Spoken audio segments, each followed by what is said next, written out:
Salut tout le monde, on est le 10 juin 2025, on est dans un champ en blé en conduite biologique.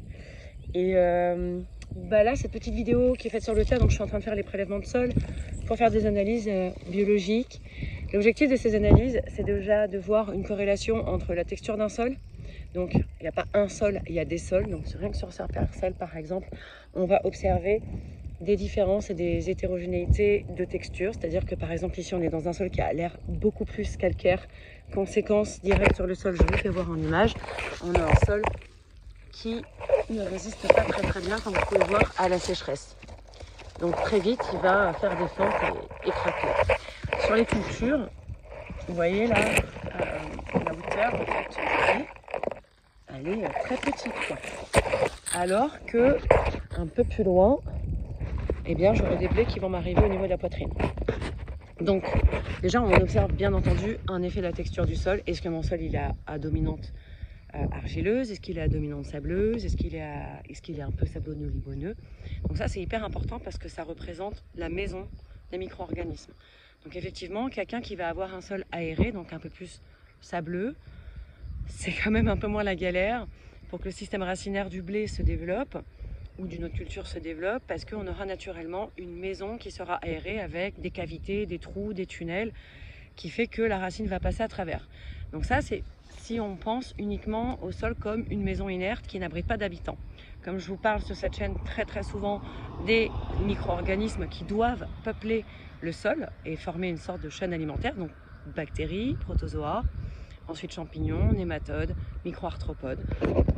Ces 5 acteurs puissent être en nombre, en lien, en biodiversité dans vos sols. Parce que sinon, s'ils ne sont pas là, on a un sol qui va un petit peu s'effondrer dans ses fonctions écologiques. Et l'une des premières fonctions écologiques qui est importante dans un sol pour un agriculteur ou une agricultrice, ou un paysan ou une paysanne, c'est que si j'ai mes habitants du sol, je vais donc avoir une meilleure biodisponibilité de mes nutriments.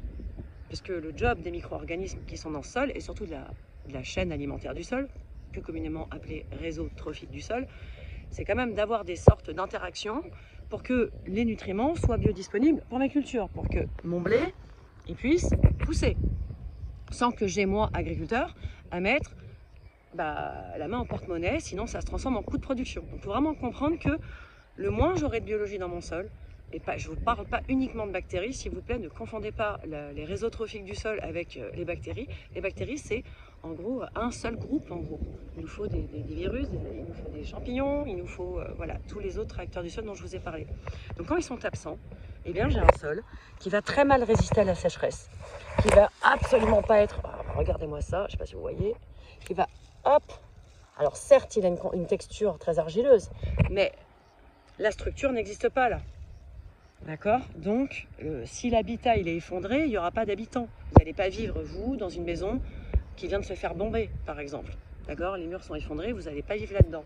C'est la même chose pour les micro-organismes. Quand il y a un sol qui a été déstructuré par un travail du sol, et c'est très compliqué de sortir du travail du sol, et j'en ferai une vidéo plus tard, donc arrêtez aussi de stigmatiser les gens qui travaillent le sol de manière générale ou qui ne travaillent pas. C'est très courageux d'arrêter le travail du sol, donc l'agriculture de conservation du sol. Et on en fera un autre sujet de vidéo. En gros, ce qu'il faut comprendre, pas d'habitants du sol égale coût de production. Pour mon agriculteur, égale aussi stress abiotique. Et oui, si j'ai pas les habitants du sol qui sont là en train de faire leur boulot, eh bien, là on n'est pas du tout en période caniculaire ici, on est le 10 juin, je vous le répète, il a bien plu ce printemps. On a déjà un sol qui est hyper craquelé, qui est fendu. Alors, avec le temps, on va se dire, c'est normal, parce qu'il y a de l'argile. Non, ce comportement du sol n'est pas censé arriver de manière aussi précoce et n'est pas censé se fendre autant. C'est qu'il y a probablement une absence du réseau trophique du sol, donc on a une diminution de la résistance au stress hydrique. Voilà, c'est tout pour aujourd'hui, une très belle journée, ciao.